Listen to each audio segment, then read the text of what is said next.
Well, good morning, everybody. Good morning, good afternoon, good evening, wherever you are.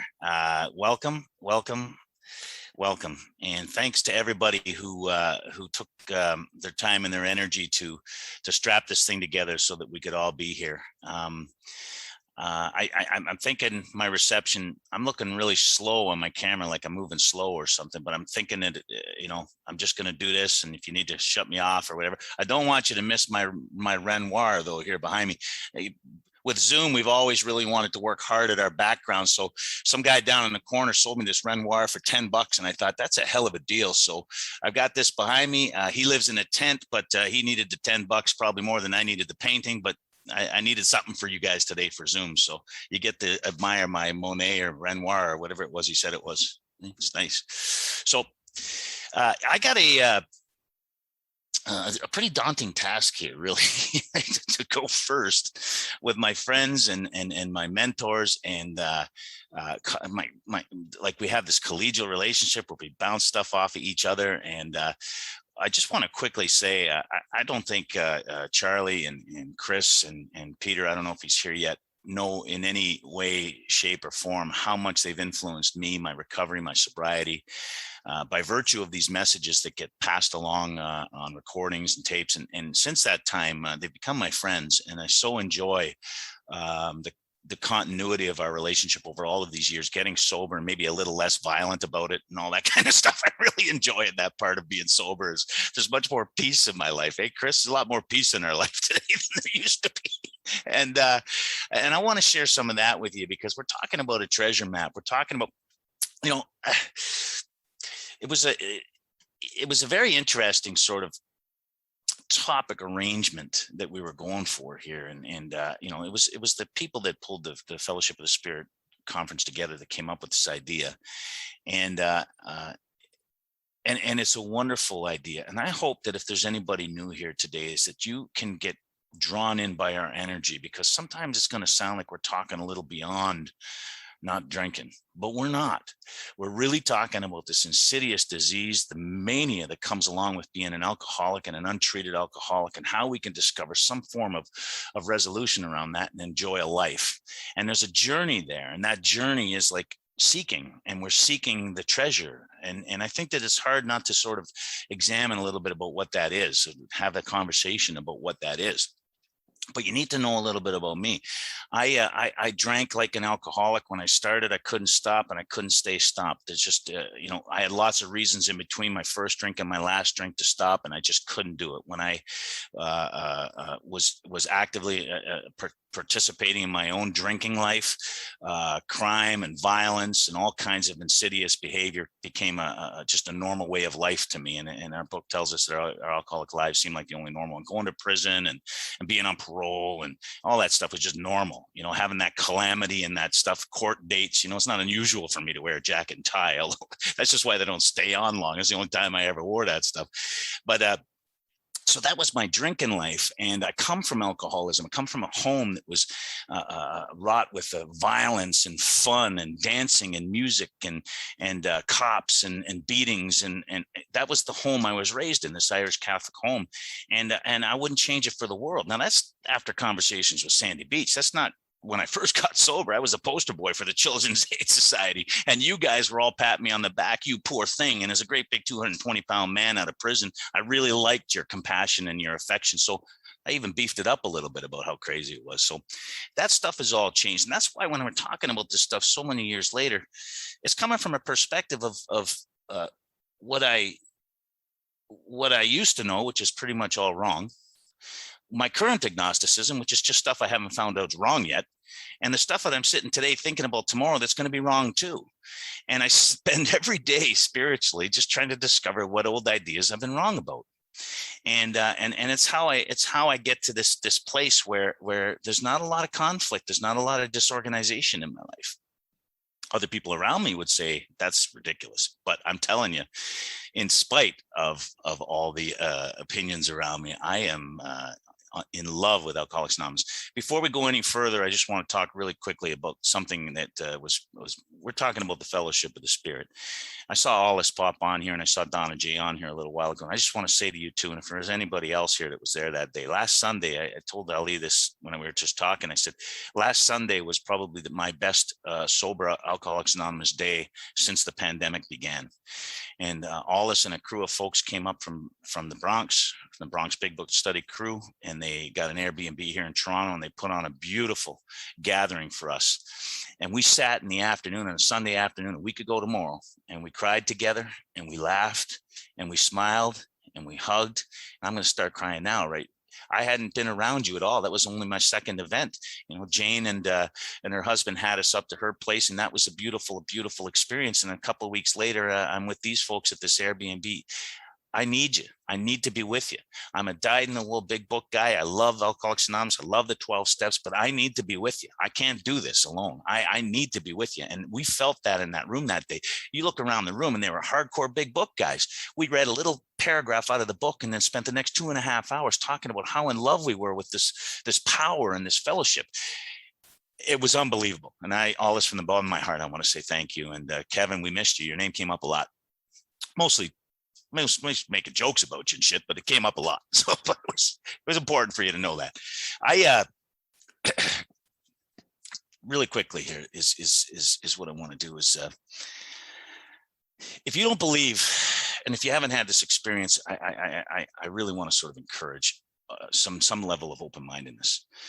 I read the Sermon on the Mount probably when I was 2 or 3 years sober by accident. I didn't do any of these things back then by direction or on purpose. It was by accident.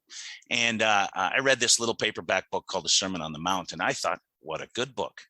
That's lovely. And it reminded me of the Catholic childhood that I had been raised in. I thought, that's pretty cool, you know? 20 years later, I'm on a chaise lounge on the beach in the Dominican Republic, and I'm reading Sermon on the Mount. And I white out. I white out in my lounge. I roll over onto my knees and sobbing with tears, with gratitude, and fill heart with the love and the life that I've been given. And if you know anything about, if you've read the Sermon on the Mount, you know it says, for where your treasure is, there will your heart be. And this is what we're talking about here. It's about consciousness. It has nothing to do with the dynamics and the sort of. We can go to meetings and get lit up when we identify with people, but the whole idea here is about living this life of sobriety. Is turning my consciousness to this power, a constant reconciliation of turning my consciousness to this power. I can't live a way of frustration and pain and agony. It doesn't matter what the circumstances are. And although all of those things are absolutely normal, we can't stay there. And the minute, it tells me in step 11, the minute I turn my consciousness to this power, that stuff evaporates. The minute I do that, and then we're directed to carry that message to alcoholics who still suffer. That's actually the message, is that we can be free of all things. But I don't know this stuff when I come here. I love AA. I get sober on July the 16th, 1987. I'm standing in a jail cell. I scream out for help, and that help comes. The room lights up, it filled up with light. My chest and my heart went, holy shit, something really heavy happened. I stood up, and I knew I was free, and I was. And for the next 14 years in Alcoholics Anonymous, my life was unbelievable. I went to meetings every day. I was in my sponsor's back pocket. I knew that for the first 5 years that Alcoholics Anonymous was all about not drinking. I knew that. Don't drink. Don't drink, go to meetings. That's what I heard. So I knew it was a big part of it. Don't drink. God damn it, don't drink. And so I went to a lot of meetings talking about not drinking. And then sometime around that range, I started to have children and stuff and be involved in relationships and that. And then I started thinking, oh my God, it's not about not drinking. For the next 4 years, 5 to 9, it was all about love. You know, and if you hear my old talks from back then, you'll hear that love, love, love, love, love, Bed Bath and Beyond bags for everybody. We're all hugging on each other, and it's all about the love, you know, it's all about love. And we're giving, you know, and then I just met a couple of those Jesus guys, and I thought, oh my God, it's not about not drinking. It's not about love. This is about God, capital G. That capital G God they're talking about in our steps. That's what they're talking about. It's all, this thing's all about God. So it was God, God, God, God, God. You know, I'm running naked through the woods like Robert Bly suggests, and we're giving each other polished stones and pyramids and all that shit. You know, it's all about the power. It's all about God. And I'm lit up with AA. I speak, I sponsor guys. I'm having a great experience. At 14 years sober, and this is where my life changes. And I hope this happens for everybody. You don't even know you're in the darkness until you step into the light and recognize that you're in the darkness. You don't know. Bob Darrell talks about the lamplighter story. You can't see where God is, where he is right now, but you can see where he's been. And I'm sitting there 14 years sober. I'm speaking on Sunday morning spiritual speaker because I'm so connected to God. And I am so the real truth is I've got a big mouth and I love telling jokes. And so they have me for a high time on the Sunday morning at these conferences. And the main banquet speaker is a fellow who I hadn't known very well. And I heard a little bit about him. I knew he was a little bit gruff and a little bit sort of on the edge and maybe a little bit serious about this AA thing. And we're outside, we're having cigarettes. He was smoking about 5 of them at a time. And, I was joining him and we were talking about fitness and healthcare. He was a big barrel-chested man with a white beard. He looked like James Coburn. And I just thought he was like cowboy and I really dug him, right? I'm a little hillbilly myself from Canada. So I just really dug this guy. We're shooting shit and laughing. Oh my God, we're laughing about some stuff. And he's asking me about my AA life. And I start telling him what a great AA guy I am. I run AA in Canada, man. And so I'm telling him this, right? And he's listening to me for like a half an hour, puffing away. And he says, son, he says, you're asleep, dreaming, you're awake. I'm going to probably come back, I hope, to that word awakening. We're talking about the treasure map of AA. We're talking about the treasure. We're talking about a treasure, something that we're going to seek. He says, you're asleep, dreaming, you're awake. After my insult subsided, I said, what the hell are you talking about? He says, I can tell there's an experience in AA that you haven't even had. And I said, man, weren't you listening? I was telling you about I've had every AA experience there ever was to have. I could probably learn you a few things, hillbilly. And he said, if you want to have that experience, he says, well, we could talk up in my room. I followed that man into his room, and I'd never gone to a hotel room with a man leading me in my life. But I followed that man into this room, and he walked in the door, and I walked in behind him, and I shut the door, and I really didn't know what I was doing. And I don't know if you've ever had that experience, being led to a meeting when you were new or being introduced to somebody that you really respected. I was timid. I was nervous. I knew nothing of this man. And he turned around to me, and he said, tell me about your drinking. And for about 5 minutes, I told him what I thought I was about my drinking that was problematic, the trouble, the conflict, all that kind of stuff, the hurt, the pain in my family, all those things that I could on a Sunday morning make the crowd cry with when I was talking about my mother coming to see me in prison. He said, lovely, thank you for sharing. But he said, do you know about powerlessness at all? You either are or you aren't. It's the only issue in AA. You either need power or you don't.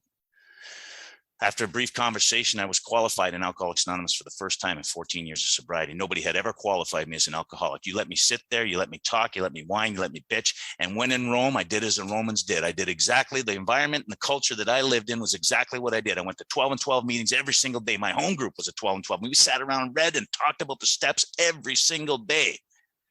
And Mark asked me outside, he said, have you ever taken the steps?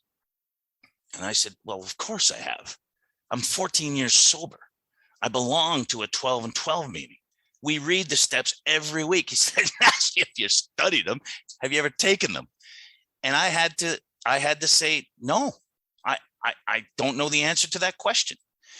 And we talked about the proposition in step 2. I come to believe that there was something going on. As I said to you, God had started to become a part of my sobriety around 10 years sober. And I started to believe in this, that there was something. But he said, God is either everything else is nothing. What's your choice? Now, I had already explained to him some of the antics and the activities that I'd got up to in recovery. And this is what it looked like. It looked like promiscuity. It looked like lying and cheating and stealing for money and wares. Now, as long as I wasn't going back to prison and I wasn't getting drunk, I was good. And my life was lit up. I had a car that had the same license plate on the front as the back. I'm shitting you not. It was miraculous. AA had done the miraculous. And my mother and my father and family, they believed in you. They said, oh my God, who's this kid? You completely changed me. I'm having children now. I got one of them job things, I'm earning money. I'm educated. I'm living this beautiful life. And inside he said, your God is either everything else or is nothing. You told me about a life based on self. And I said, well, he must be everything. And he said, would you take a third step with me? And I said, well, what are you talking about? And we talked about selfishness and self-centeredness and the role it had played in my life. Guys, I'm talking about 10, 12 minutes. I listened. He spoke. He shoved the coffee table away and we got down on our knees and he draped his big arms over my shoulders and I got underneath him and I could smell his deodorant. That's how close we were. And I could smell cigarettes too, but that's how close we were. We were bound up pretty tight. And he paused for the longest, most uncomfortable time I had ever spent in my life. And then all of a sudden the discomfort left. And he said, God, I offer myself to thee, to build with me and do with me as thou wilt. I thought, where's he getting these words from? They're beautiful. This is incredible. Where's he getting this from? 14 years sober.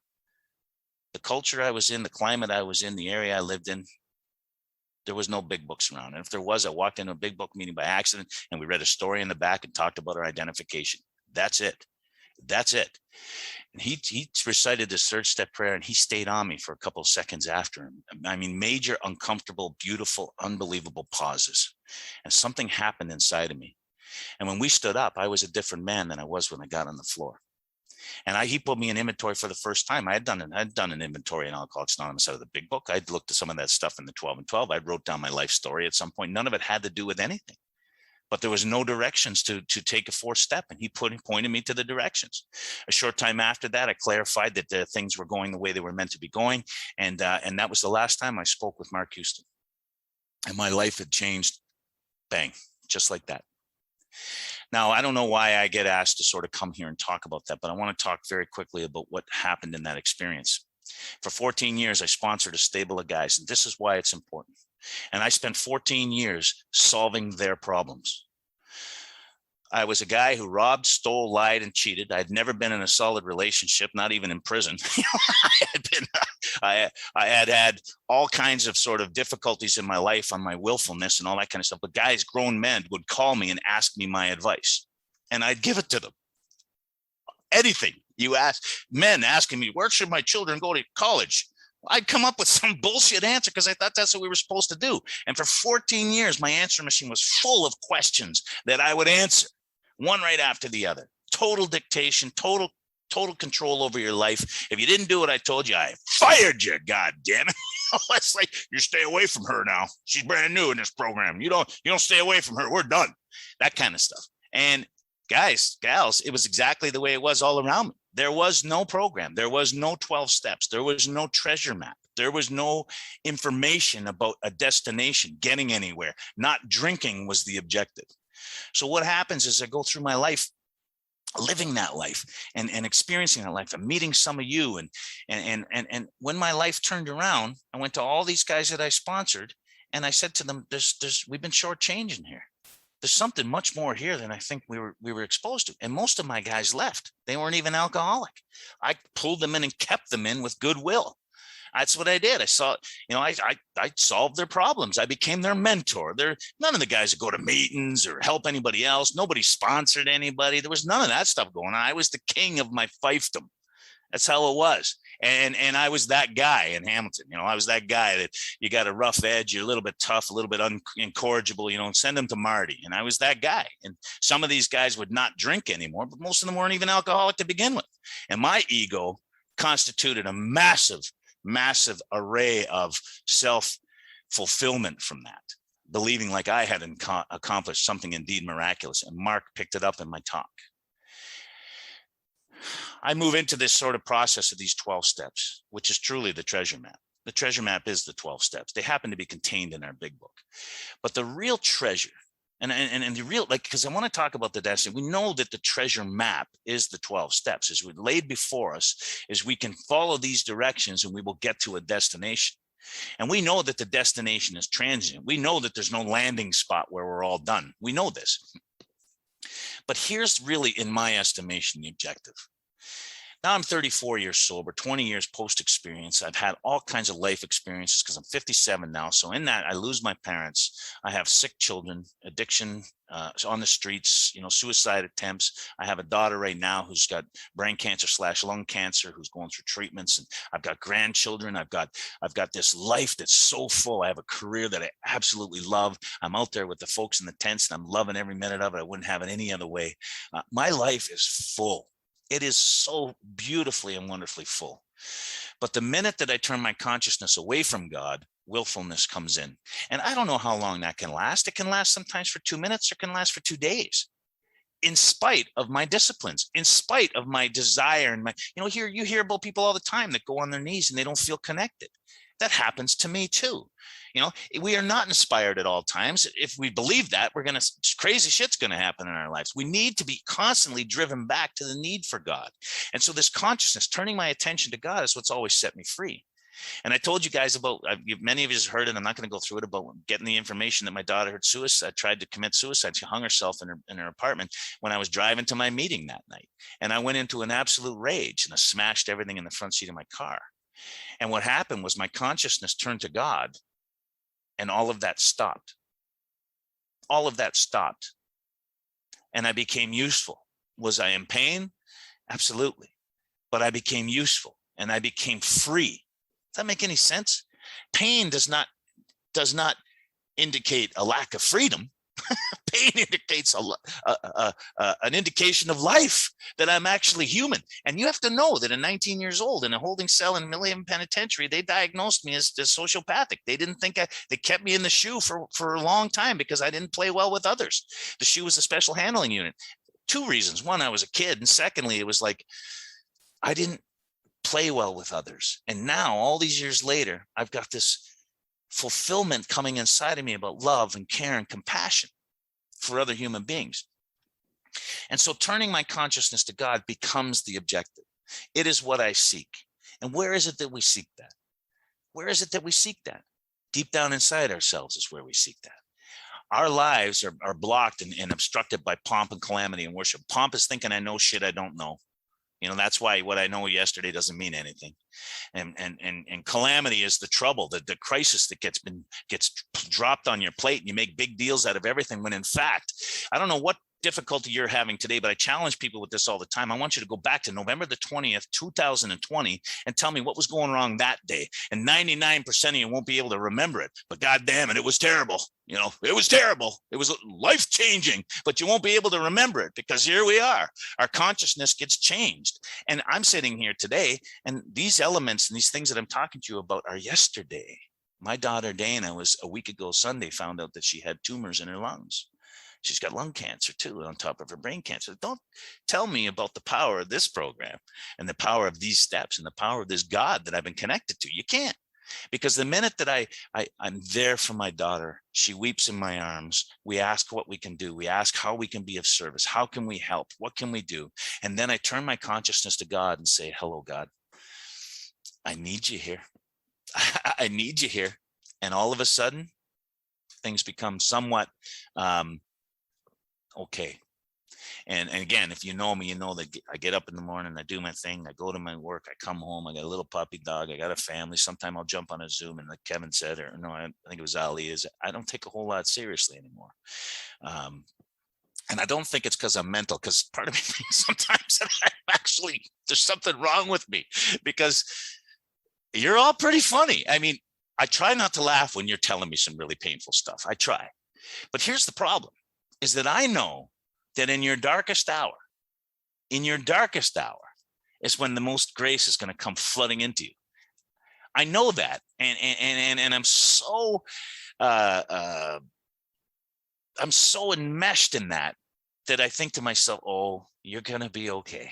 You're going to be all right. And there's a lot of people on this, like I said at the beginning, and I really hope there's some new people here and that you understand that this goes beyond not drinking, but man, alcohol was our answer. It was our solution. It gave me all the things that I'm describing to you today. The thing is now I'm 57 years old. I'm 34 years sober.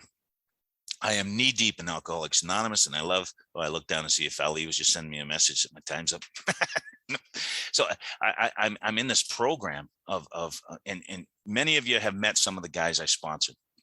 And these guys are soldiers. They're on fire. And they too have picked up the tools to dig. You know, Pete's going to come on later and he's going to talk about chopping wood and carrying water. I'm guarantee he's going to say that. Don't know if he's here now, but I'll blow his cover. He's going to talk about that. And he's talking about the tools. He uses an axe. Well, when we're doing the treasure, when they're looking for treasure, we need to dig. And where do we need to dig? We need to dig deep down inside ourselves, because in there, in the last analysis, that's where he's found. That's where the power is found. I turn my consciousness to that. And consciousness is an awakening. You look up consciousness in the dictionary. Consciousness is a state of being awake. That's what it is in the dictionary. The state of being awake. Learn that on the Wednesday night primary purpose group. Stole that from you boys. I think Ray might have said that one time. It's the state of being awake. Mark Houston said, "You're asleep dreaming you're awake." I was not experiencing the state of being awake. I was walking through life thinking I was awake, and I was asleep, dreaming I was awake. And what that looks like is a life based on self. And I would get, even though my motives were good, I would get up in the morning, I stopped robbing banks, I stopped doing the things that got me into some trouble. And I believed that I deserved a hero's welcome for that. And I lived my life that way. Every room I walked into, I thought, you know what, if you knew me before, just be grateful I'm not hurting you. And that's how I lived for 14 years. And I gave the glory to me. That's who I gave the glory to. My consciousness never turned toward God. And so I believe, this is what I believe, is that without the big book and without going through these 12 steps as outlined in the big book, is that I didn't have a map. I didn't have anything. I had, Charlie and I were laughing about this just a little while ago. It's like you go into you can't, there's some guys that'll say, you can starve reading the menu, right? And it'd be the same as a treasure map. Is you can sit there and stare at the treasure map all day long, but nothing's going to happen unless you get that shovel out and start digging. Nothing's going to happen unless you start, you're not going to happen. So I think to myself, and I said this to Charlie, I said, okay, so you can starve reading the menu, but you can walk into a restaurant and not have a menu and just do what everybody else is there doing. And that's what happened to me for 14 years. And I was asleep, dreaming I was awake. It's not anybody's fault. That's Alcoholics Anonymous groupthink. That's pockets. There's these areas, these places that don't want to hear the kinds of things that we talk about. They don't want to talk about that stuff. And it's not because it's just like, no. This is and enthusiasts around the 12 steps of Alcoholics Anonymous, they seem to be on fire. They seem to be lit up. They seem to be really, really driven towards carrying this message. That's the last thing I'll say. Living that life based on self, smack dab in the middle of Alcoholics Anonymous for 14 years and having a stable of sponsees, I did not have a transmittable message. The minute that Mark set me on my feet and I drove into these 12 steps after that, now I started to carry the message of the 12 steps to alcoholics. Having had the spiritual experience myself as a result of those, I started carrying that message. And that message had depth and weight. That message had purpose. That message had an effect. Just talk to the guys I sponsor. I just so enjoyed, Ali, with sitting with Kuna the other day, like 3 weeks sober and just loving on him and stuff like that, and enjoying, and here's a guy who's going to get it one day, and it's going to be powerful. And this is the message we carry, is that you too can step from the darkness to the light. There is no other message. There is no other message through this process. You can stay in the comatose state, just going through the motions. You can stay in that state for a long time, but until you awaken. Now, here's the thing, and really quickly, and I think I'm done, right? I'm pretty done, right? That's got to be 35 minutes. I've done this many times. Is that 35 minutes? I got 5 minutes? All right. What am I going to talk about now? I get really excited there. I got 5 minutes. Let me think.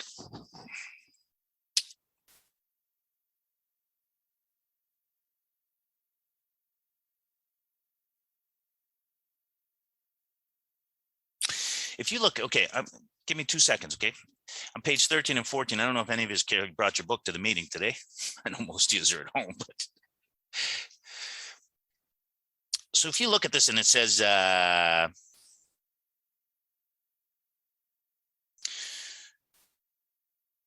it is there. Okay, so it says, when Bill was in the hospital and Ed became, he says, there I humbly offer myself to God as they then understood and to do with me as they would. That's a third step. I placed myself unreservedly under his care and direction. I admit if the first time of myself I was nothing. That's the second step. That without him I was lost. I ruthlessly faced my sins. That's step 6 and 7. This is in his hospital bed, guys. This is in his hospital bed. I ruthlessly faced my sins and became willing to have my newfound friend take them away root and branch. I've not had a drink since. My schoolmate visited me and I fully acquainted him with my problems and deficiencies. That's step 4.